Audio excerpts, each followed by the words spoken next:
അള്ളാഹുവിൻ്റെ റഹ്മത്ത് അവൻ്റെ ഏറ്റവും വിശാലമായ വിശേഷണങ്ങളിലൊന്നാണ്. അവൻ്റെ അറിവ് ഏറ്റവും വിശാലമായ വിശേഷണങ്ങളിലൊന്നാണ് അവൻ്റെ റഹ്മത്ത്. കാരണം അള്ളാഹുവിൻ്റെ അറിവും അള്ളാഹുവിൻ്റെ റഹ്മത്തും എത്താത്ത എവിടെയുമുണ്ട്, അത് കിട്ടാത്ത ഏതിടമുണ്ട്. അള്ളാഹുവിൻ്റെ റഹ്മത്ത് എവിടെയും, അള്ളാഹുവിൻ്റെ റഹ്മത്ത് കൊണ്ടാണ് നമ്മളിവിടെ ഉണ്ടായത്, നമുക്ക് ഈ സൗകര്യങ്ങളുണ്ടായത്, നമ്മുടെ ജീവിക്കുന്നത്. ഇതെല്ലാം അള്ളാഹുവിൻ്റെ റഹ്മത്ത് കൊണ്ടാണ്. അതോടൊപ്പം അവൻ ഹിക്മത്തുള്ളവനാണ്, അവൻ ഏറ്റവും യുക്തിയുള്ളവനാണ്. അവൻ്റെ കാരുണ്യത്താൽ ഒരു പക്ഷേ ദുനിയാവിൽ ചില മുസീബത്തുകൾ വരുത്തി വെക്കും. എന്തിനു വേണ്ടി? അവൻ അതിനേക്കാൾ വലിയ നന്മ, നഷ്ടപ്പെട്ടതിനേക്കാൾ വലിയ നന്മ അവർക്ക് കൊടുക്കാൻ ഉദ്ദേശിച്ചിട്ടുണ്ടാകും.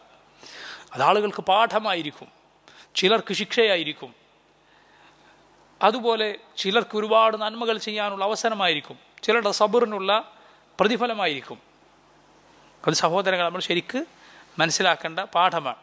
റഹ്മാൻ എന്ന അള്ളാഹുവിൻ്റെ പേരിലുള്ളത് റഹ്മത്ത് എന്ന വിശേഷണമാണ്. റഹീം എന്ന പേരിലും റഹ്മത്ത് എന്ന വിശേഷണമാണ്. പിന്നെന്താണ് ഈ രണ്ട് പേരുകൾ തമ്മിലുള്ള വ്യത്യാസം? റഹ്മാൻ എന്നാൽ അതിനർത്ഥം അള്ളാഹു സുബ്ഹാനഹു വ തആലയുടെ